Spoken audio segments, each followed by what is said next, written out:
कहानी शुरू होती है जेक नाम के एक लड़के से। वो एक हाई स्कूल का स्टूडेंट है जिसके डैड की मौत एक कार एक्सीडेंट में हो चुकी है, वो भी उनकी अपनी गलती की वजह से, क्योंकि उस रात वो नशे में थे। जिस चीज का दुख तो जेक को था ही, लेकिन उसी के साथ उनकी बहुत बदनामी भी हो गई थी। जेक गेम्स में बहुत आगे था और आज भी जब वो अपने हाई स्कूल में होने वाले मैच में सबको हरा रहा था तो दूसरी टीम का एक प्लेयर जेक को उसके डैड के नाम से चिढ़ा देता है। अपने डैड के बारे में बुरी बातें सुनकर जेक को गुस्सा आ चुका था। वो यहाँ इस लड़की को मैच के दौरान ही मारने लग जाता है। ऑडियंस इन सारी चीजों की वीडियो बनाकर इंटरनेट पर डाल देती है। ये वीडियो वायरल हो जाती है। ऐसे जेक की और भी बदनामी होती है। जेक की इस हरकत ने उन्हें इस शहर में रहने की काबिल नहीं छोड़ा था। अब उसकी मॉम उसे और उसके भाई को लेकर एक दूसरे शहर में शिफ्ट हो जाती है, जहाँ नए शहर में जेक का नए कॉलेज में एडमिशन भी हो चुका था। पर जेक का दिल ही नहीं लगता। वो जब घर वापस आने लगा तो उसने देखा कि बहुत से लोग मिलकर एक लड़के को मार रहे थे। उसे लगा कि वो लड़का मुश्किल में है। उस लड़की को बचाने के लिए उसने पूरे ग्रुप से लड़ाई कर ली, अपनी अच्छी फाइटिंग स्किल से सबको हरा दिया और इस लड़की को बचा लिया। एंड पे उसे पता चला कि यहाँ ये सब मिलकर उसे मार नहीं रहे थे, बल्कि ये तो एक मैच चल रहा था। जेक यहाँ से चला जाता है और कुछ दिन बाद अब वो लड़का जिसे जेक ने बचाया था वो उसके पास आता है। वो जेक से कहता है कि तुम्हारा शुक्रिया कि तुमने उससे मुझे बचाया। बेशक वहाँ मैच चल रहा था लेकिन मैं बुरी तरह फंस गया था। उस दिन जिन लोगों से तुमने मुझे बचाया उनकी ग्रुप का लीडर रियान है, जो कि हमारे कॉलेज का MMA फाइटिंग का चैंपियन है। बातों ही बातों में जल्दी इन दोनों की दोस्ती हो जाती है। क्लास में जेक की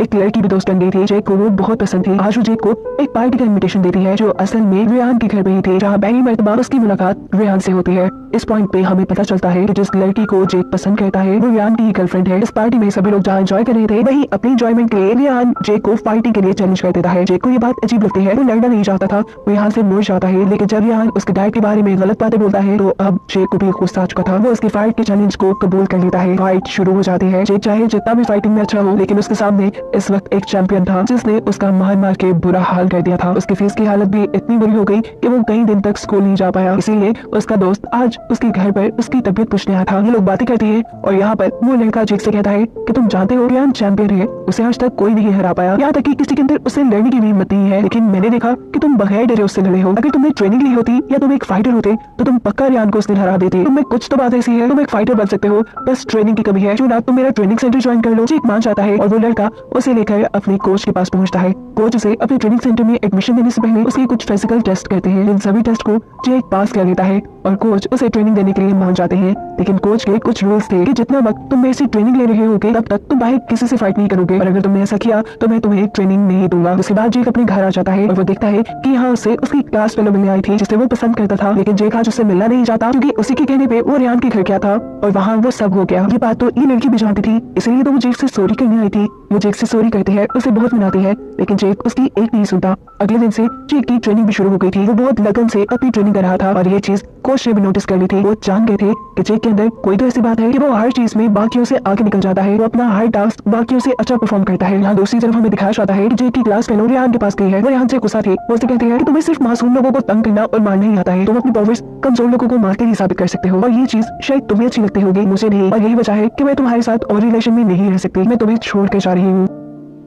से कट होता है और हम देखते हैं कि कोच जेक को पहले से भी बढ़ चढ़ की ट्रेनिंग दे रही है और वो जल्द ही एक अच्छा फाइटर बनने की तैयारी में है। एक दिन जब वो ट्रेनिंग करके घर वापस जा रहा था तो कुछ बदतमीज लड़कों से उसका सामना हो जाता है। ये लड़के जानबूझकर उससे तंग कर रहे थे और वो तो पहले ही बहुत गुस्से में था। वो ये सारा गुस्सा इन लड़कों पे उतार देता है। वो सबको इतनी बुरी तरह से मारता है कि सभी यहाँ गिर जाते हैं। इस लड़ाई की वीडियो कोई बना चुका था। ये भी वीडियो पहले वाली वीडियोस की तरह वायरल चली जाती है। कॉलेज का हर स्टूडेंट इस वीडियो को देखकर जेक से इम्प्रेस हो चुका था, इसीलिए सब लोग जेक से डरने के साथ साथ जेक की इज्जत करने लगे थे। सभी लोग ये जान गए थे कि जेक एक बहुत अच्छा फाइटर है और वो रियान को भी एक दिन हरा सकता है। और जब ये सारी बातें रियान के कानों में पड़ी तो उसे बिल्कुल अच्छा नहीं लगा। वो अब किसी मौके की तलाश में था। जेक जब बाथरूम में जाता है तो वो उसके पीछे पीछे बाथरूम में आ जाता है। यहाँ वो पहले जेक की बहुत बेइज्जती करता है और उसके बाद उसे मारना शुरू कर देता है। लेकिन जेक यहाँ उसे उल्टा मारता नहीं, वो अब जेक को चैलेंज करता है अंडरग्राउंड फाइटिंग के लिए। वो बताता है कि मैं आज तक वहाँ पे कोई फाइट नहीं हारा, मैं वहाँ का चैंपियन हूँ। जेक उसकी बातों को इग्नोर करते हुए वापस अपने ट्रेनिंग सेंटर आ जाता है, जहाँ पर कोच उसे ट्रेनिंग देने से इनकार कर चुके थे। वो जेक पे गुस्सा होते हैं और उसे कहते हैं मैंने मना किया था ना कि जब तक तुम ऐसी ट्रेनिंग लोगे तुम किसी से नहीं लड़ोगे, ये क्या हरकतें करते फिर रहे हो तुम, जाओ चले जाओ, मैं तुम्हें कोई ट्रेनिंग नहीं देने वाला। जेक इस टाइम तो कोच का गुस्सा देखते हुए यहाँ से दूर चला जाता है, लेकिन वो ये बात भूला नहीं था कि कोच उसके साथ बहुत अच्छे थे। वो हर हाल में उन्हें मनाना चाहता था।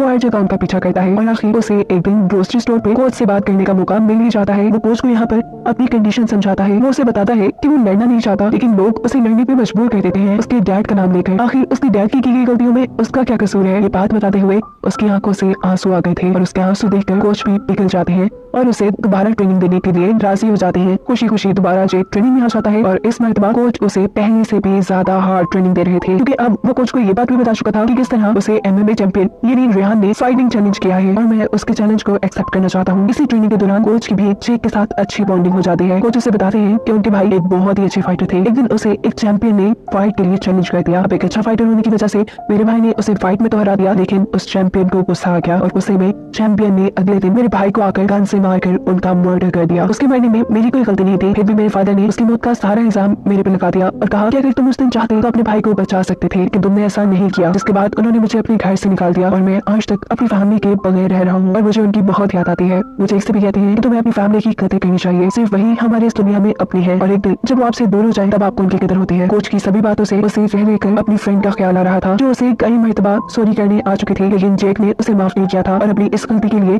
जेक खुद उससे माफी मांगना चाहता है। वो उसे सॉरी कहता है और कहता है कि मुझे माफ कर दो, मैंने तुम्हारे साथ काफी गलत किया, तुम्हारी ज्यादा गलती भी नहीं थी, लेकिन तुम फिर भी मुझसे माफी मांगने आई, मुझे वो एक्सेप्ट कर लेनी चाहिए थी। उसके लहजे में शर्मिंदगी देखकर जेक की फ्रेंड उसे माफ कर देती है, जिसके बाद से ही ये दोनों काफी करीब आ जाते हैं। उसकी फ्रेंड अब उसे वादा करती है कि तुम रेहान से अंडरग्राउंड फाइटिंग में नहीं लड़ोगे। अपनी दोस्त की ये शर्त जेक इसलिए मान लेता है क्योंकि वो खुद भी कभी रेहान से लड़ना नहीं चाहता था, लेकिन वो हर मर्तबा अपने गुस्से की वजह से फंस जाता था। अब अपने कोच की अच्छी ट्रेनिंग और उनकी मोटिवेशन देने के बाद, अपनी फ्रेंड का एक अच्छा साथ मिलने के बाद उसके गुस्से में बहुत ज्यादा ठहराव हो गया था। वो पहले से बदल गया था, वो बात बात पर अब लड़ता नहीं था, वो खुश रहने लगा था। ये बात उसके लिए तो काफी अच्छी थी, लेकिन उसके दुश्मनों को बिल्कुल पसंद नहीं आ रही थी।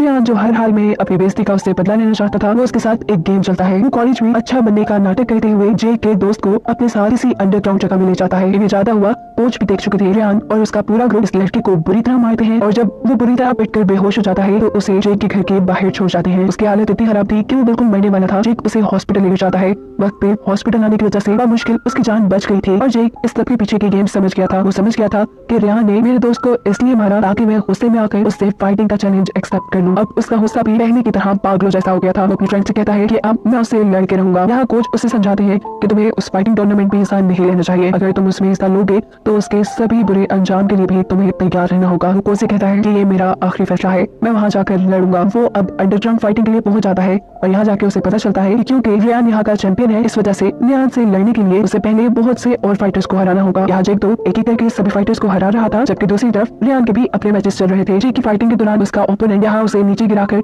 उसकी पसली तोड़ देता है। जेक को बहुत दर्द हुआ, लेकिन वो हार नहीं मान सकता था। वो हिम्मत करके उठता है। वो एक ही बार में अब इस फाइटर को पलटकर जमीन पे फेंकता है और जोर जोर से पंच करके उसे हरा देता है। यहाँ दूसरी तरफ हम देखते हैं कि रेहान ने अपने मैच में कुछ चीटिंग की, जिस वजह से उसे और मैच खेलने से रोक दिया जाता है। और जैसे ही ये बात जेक को पता चलती है तो वो भी फाइट से बाहर निकल आता है, क्योंकि इस टूर्नामेंट में फाइट करने का सिर्फ उसका मकसद रेहान से लड़ना था। उसके पीछे पीछे उसकी दोस्त भी बाहर आ गई थी। वो लोग अब यहाँ से जाने ही वाले थे कि उनके पीछे रेहान आ जाता है, क्योंकि उसका गुरूर अभी भी नहीं टूटा था। वो इस वक्त भी जेक से लड़ना चाहता था। जेक यहाँ उसका चैलेंज कबूल कर लेता है। फाइट शुरू हो जाती है। देखते ही देखते वो लोग जो अंदर थे वो सभी बाहर जमा हो जाते हैं। इनकी फाइट बहुत ही जबरदस्त थी। एक तरफ रेहान जो कि चैंपियन था, जबकि दूसरी तरफ था जेक। जेक की फाइटिंग स्किल्स इतनी अच्छी हो चुकी थी कि वो चैंपियन को भी बड़ी ही आसानी से हरा रहा था। अब जैसे ही रेहान जेक पे हमला करने के लिए आगे बढ़ता है, तभी जेक मौके का फायदा उठाते हुए अपनी टांग से उसके चेहरे को हिट करता है, जिसके बाद रेहान जमीन पे गिर चुका था। वो हार चुका था और उसके हारते ही यहाँ सब लोग बहुत ज्यादा खुश थे। पहली मर्तबा रेहान को एक चैंपियन को किसी ने हराया था। रिकॉर्ड टूटने पे सभी जेक का नाम जोर जोर से बोल रहे थे। इस सब की वीडियो भी आग की तरह वायरल हुई थी, जिसे जेक का दोस्त भी देखकर बहुत ज्यादा खुश था। कॉलेज में भी सब अब जेक की ज्यादा इज्जत करने लगे थे और रेहान जो कि जेक की पावर्स को अब जान गया था, वो उससे बिल्कुल पंगा नहीं लेता था। जेक की पहली वाली सभी प्रॉब्लम्स भी हल हो गई थी। कोई भी अब उसे उसके डैड का नाम लेकर बुली नहीं करता था। ऐसे उसकी लाइफ बिल्कुल सेट थी। वो खुश था, जिसे दिखाते हुए ये कहानी यहाँ खत्म हो